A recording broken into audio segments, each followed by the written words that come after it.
Intimacy No. doesn't matter then? Because you already touched on intimacy a little bit to lead it with the tantric stuff. Intis- Yeah, but you know what? If there's a, it's it's a fine line because my whole thing is that like What if he I pull don't out the pocket care how pussy on much you and he use it on you? that don't even make no fucking sense. Okay. You know the little vibrators. You know the little vibrators. Like, I mean, You know the. what you making a fire? I'm talking about the little. You know the like the rose vibrator that they have out now for women, God, and then the other Mhm. vibrators that have a little tongue on it. So what if he used that on you? And he's honest with you about his erectile dysfunction, and or he has a medical condition that causes erectile dysfunction. So y'all some Okay. liars and y'all some fucking liars because y'all said No, intimacy because was important. it's important. But y'all it just is said, important but to then you just Selena. said you couldn't deal with a man with Look, erectile dysfunction or had a let little me tell you penis. something. Let me tell you something.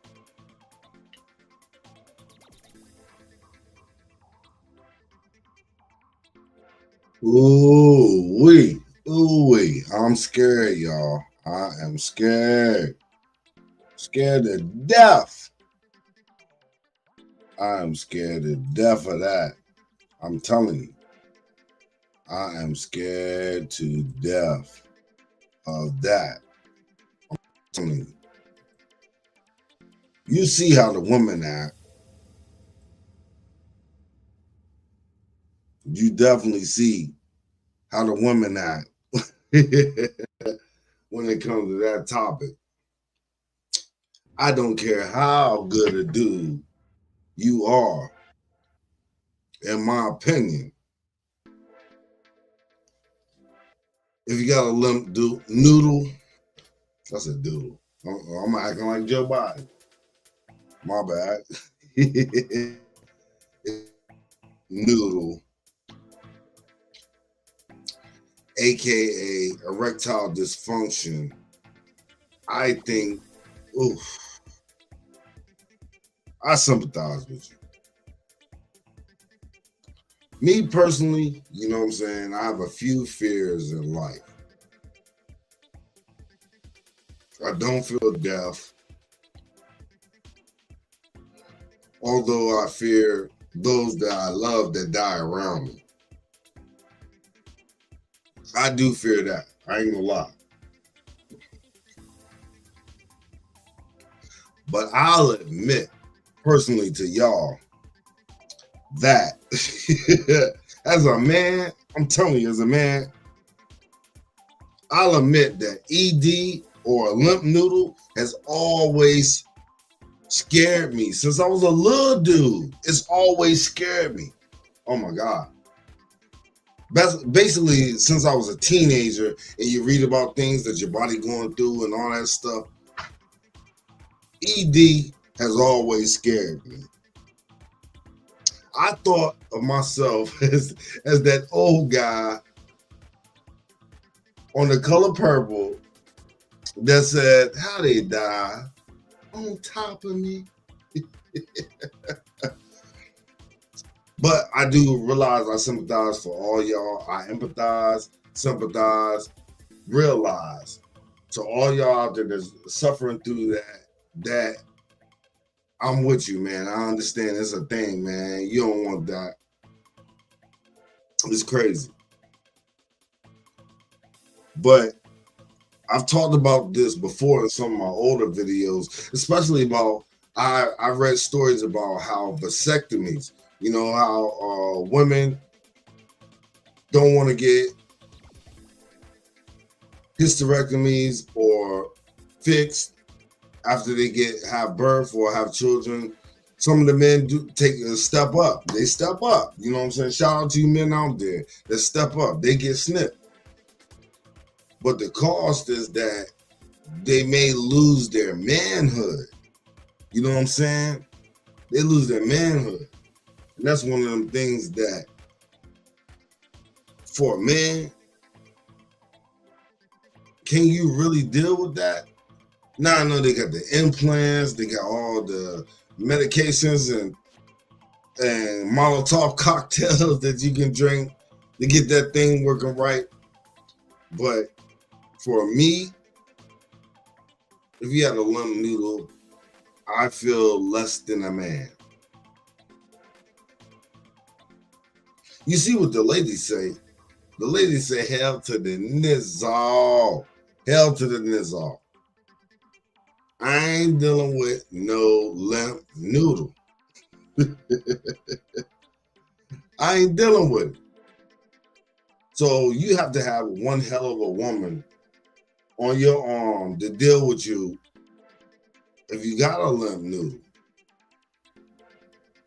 I'm just letting y'all know this is one of my fears. You know what I'm saying? Hopefully, with God's grace, I won't never have to go through that. But I do realize that it is an issue in today's society. Many of men are suffering from ED. And women, let's be real. What y'all think about that?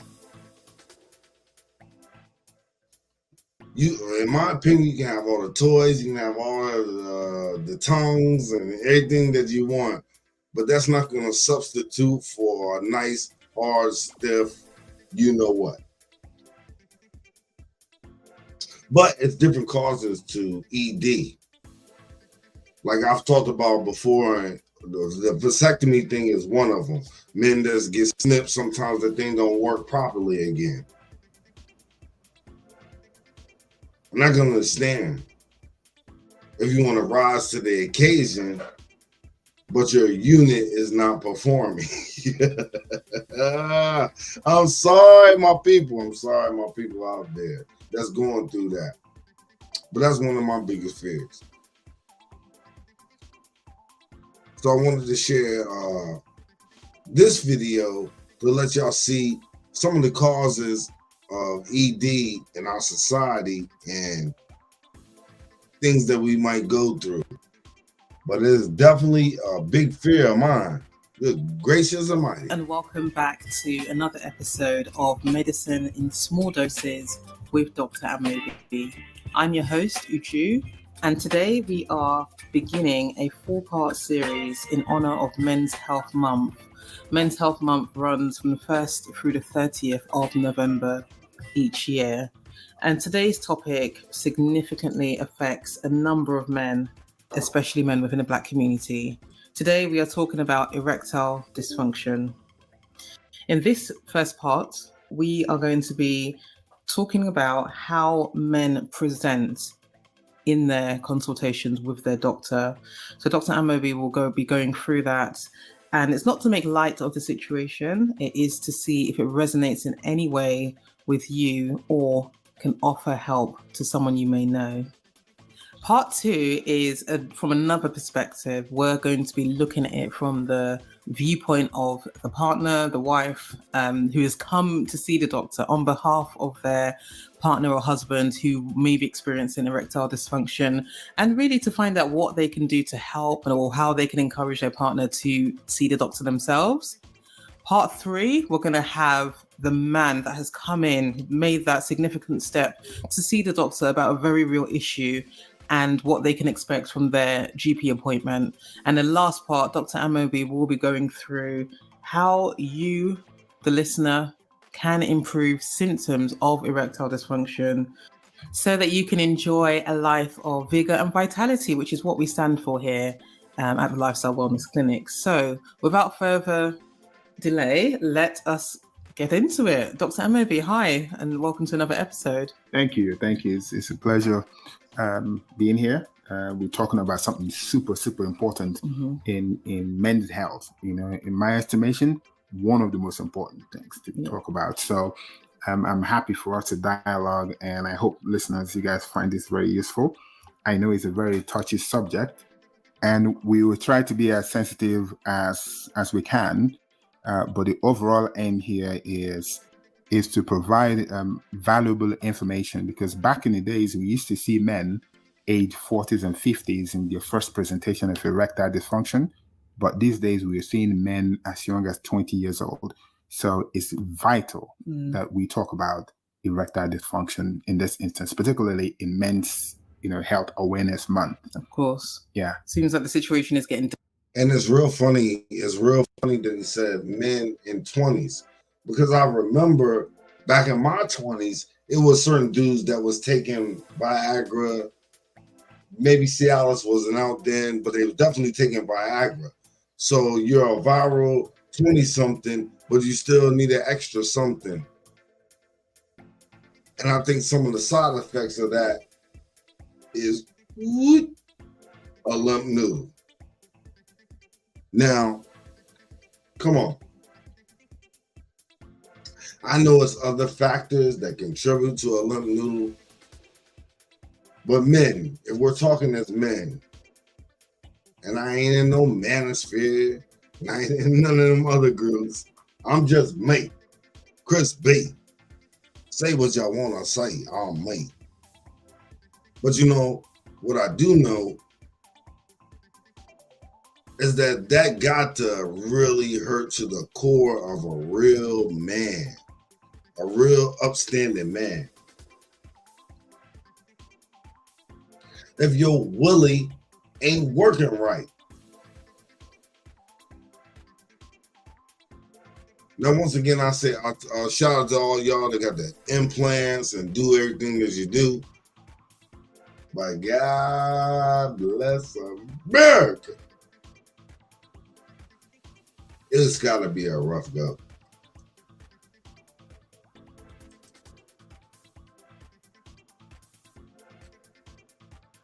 Desperate.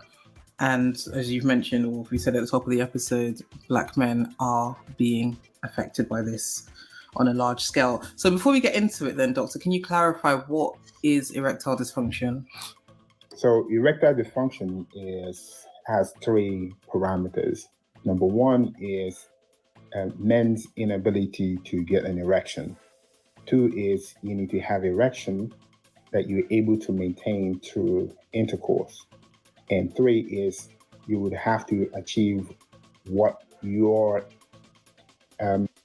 definition of satisfactory outcome is, right? So that's in a nutshell exactly what erectile dysfunction means. Okay.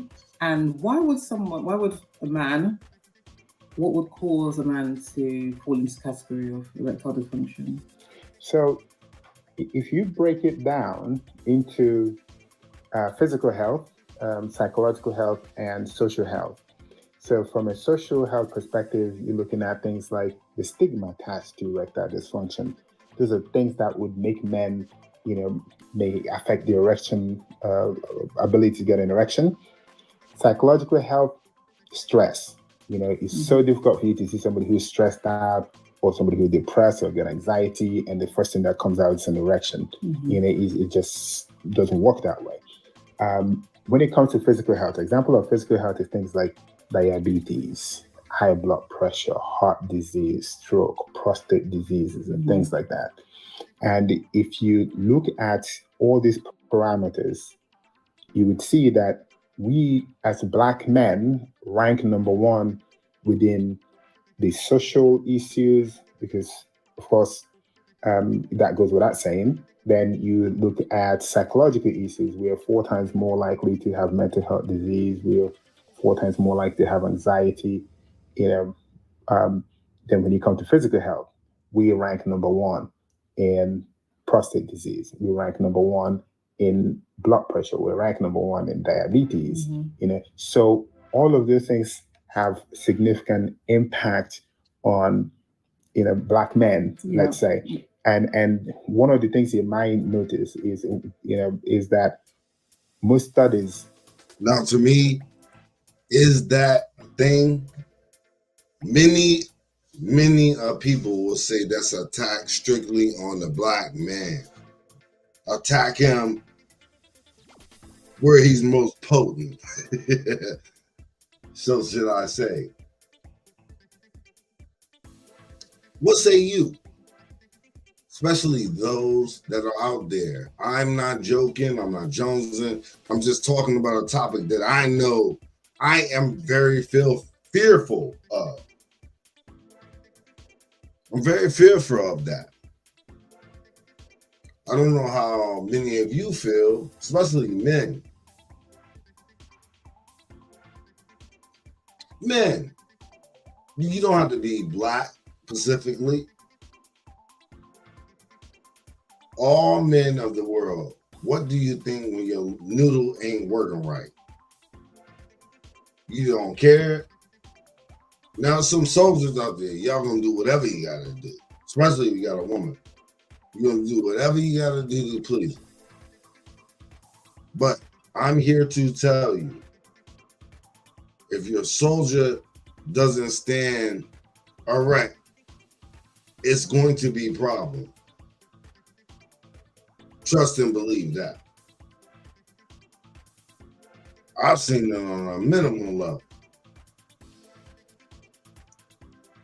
Somebody joint ain't working right, they lay their gown. Unless she bout you.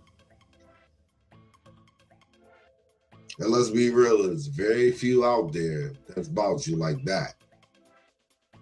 Because let's be real again and be honest. Sex is an important part of a relationship, a healthy relationship. Good sex. Whether y'all choose to believe that or not, you heard it from Boogie first. Not first, I'm just lying, y'all. I'm lying to y'all, but I'm telling you. Whether y'all choose to believe it or not, sex is a part of a healthy relationship. Good sex. So when your member is not performing right, what do y'all think, men? Facebook, YouTube, please let me know. I'm trying to figure it out myself on the fly. I just come to y'all tonight to let y'all know some of my fears. Because it is on the late night. I'm getting it right. But let's continue.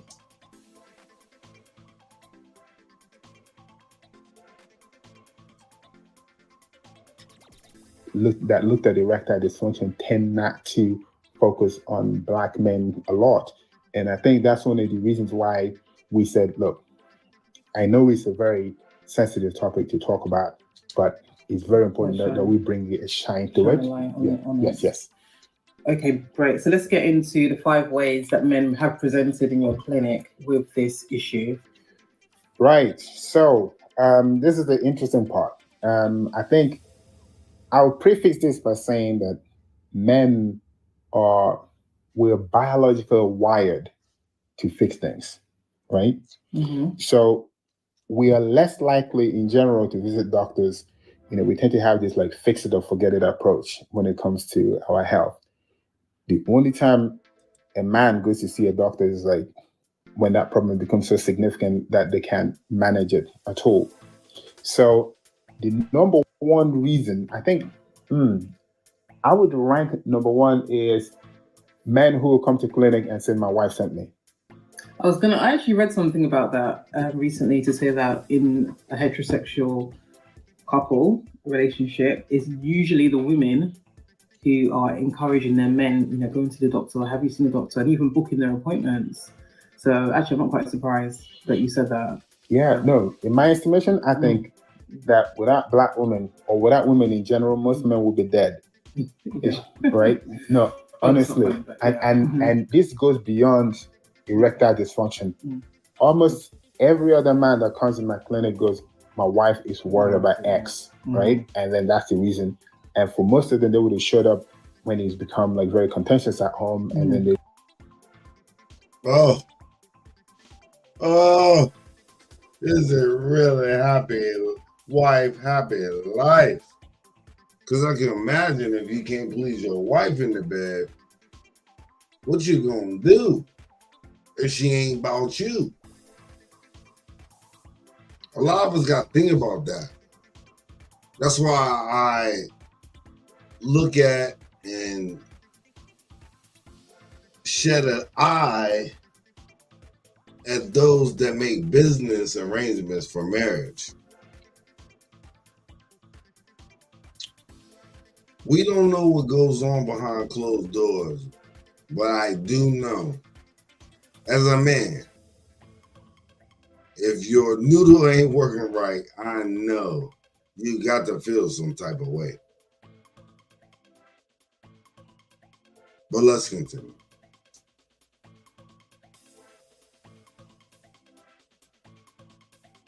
They decide to just walk up to the doctor, and they wouldn't be taking it as serious as their wives or their partners are. Mm-hmm. So we're going to get into that more in the second part anyway. So sure. That's good. Okay. So let's continue. So number one is my wife asked me to come. Right. Now, it's quite interesting because I always ask these men, like, if your wife is worried about the erection, why are you not worried? Yeah. Right. Mm-hmm. And then they will come up with like a lot of being a bit stressed at work, and some of these things are legitimate reasons, etc. But the driving force, number one, is the wife asked him to come to go and see the doctor. Yeah. So I would say number two is men are very funny. I would see men in clinical practice who will show up to talk about erectile dysfunction, but they start talking about something entirely different, right? So the sole purpose of seeing me today is to talk about ED, but they'll start with headache, or they'll say something like, my eyes are twitching at night, or my feet are hurting. Is there any blood test that I can run to find out what may be causing this problem, right? So, and then you say to them, okay, cool. They go, can I just get a general MOT then? I would say to them, what type of MOT do you want? So we can run like basic blood tests, or we can do something a bit more specific. It's a real fear. Definitely a real fear for men out there. It's a real fear for y'all, for us, for we. But you have to also think, what other factors did that help contribute to? Because if we're asking women to be strong, then she would have to be the strongest of strong to deal with a man with a limp noodle. Once again, shout out to you men out there that do what you got to do to get the job done regardless. I ain't mad at you. But I was just letting you know it was one of my fears since I was young. Oh my God.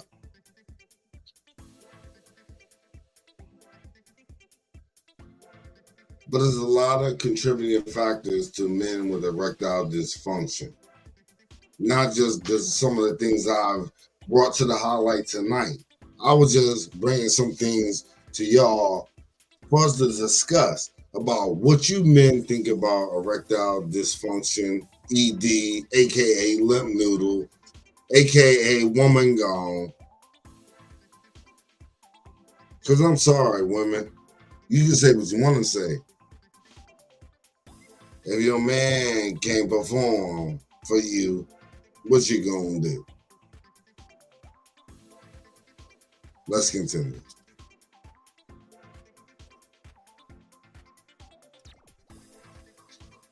Now, if you're a doctor worth your salt in clinical practice, whenever men coming a bit dodgy, something dodgy is going on, right? So you have to put your antenna up, and don't let them leave. Because if you're a doctor, a clinician, or anybody listening to this, my style of doing it is usually, I'll say, look, we run routine blood tests, which check your blood count, etc. But there are some specific tests I always do on men, things like prostates, things like testosterone, things like your thyroid functions and things like that. The reason I do that is to see if I can find some of the conditions that men are less likely to present with, things like erectile dysfunction. I will guarantee you 99% of them, once you mention erectile dysfunction, their eyes will lit up like as if you just read their mind. They go, oh, can I get one of those? You go, which one? They do, and they wouldn't even say the erectile dysfunction. They would say like the last one you mentioned. Right.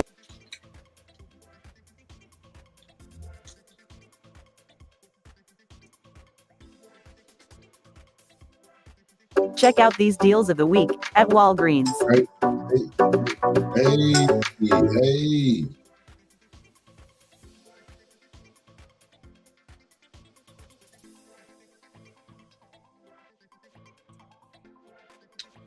Now, you know what I'm saying? I just had to share a couple of videos, a little quick videos. I just want to know what y'all thought about the whole topic of ED, erectile dysfunction in men, especially black men. I sympathize. Like I said, don't get me wrong. I sympathize with all going through ED. But I pray to God that's not me. Jeez Louise. But I think that we really have to take a look at oneself to see what are the individual causes of erectile dysfunction, ED, aka limp noodle, whatever you want to call it. And shout out to the women that stay with their dude with ED and work it out and find a way. You are a hell of a woman. I'm going to tell you that much. In 2024, you are a hell of a woman. Make no mistake. And men with ED should appreciate that. If you're a woman dealing with that, you should appreciate that.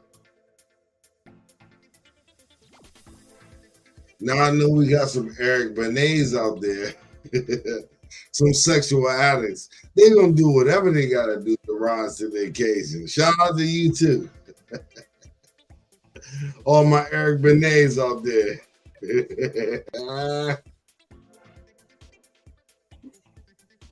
But I just wanted to come to y'all tonight, a little quick live, ain't much. I've done longer, just showing and talking about erectile dysfunction, aka limp noodle, and why most guys have fears of that. Some dudes, it happens to them and they deal with it. But if you seen that panel that I showed at first, when the first video came on, you ladies ain't with all that. I don't care what kind of gadgets and toys you talking about. It ain't happening, capping. But yo, I'm going Betty bye. I thank y'all for tuning in to your boy Chris B, aka Buzz.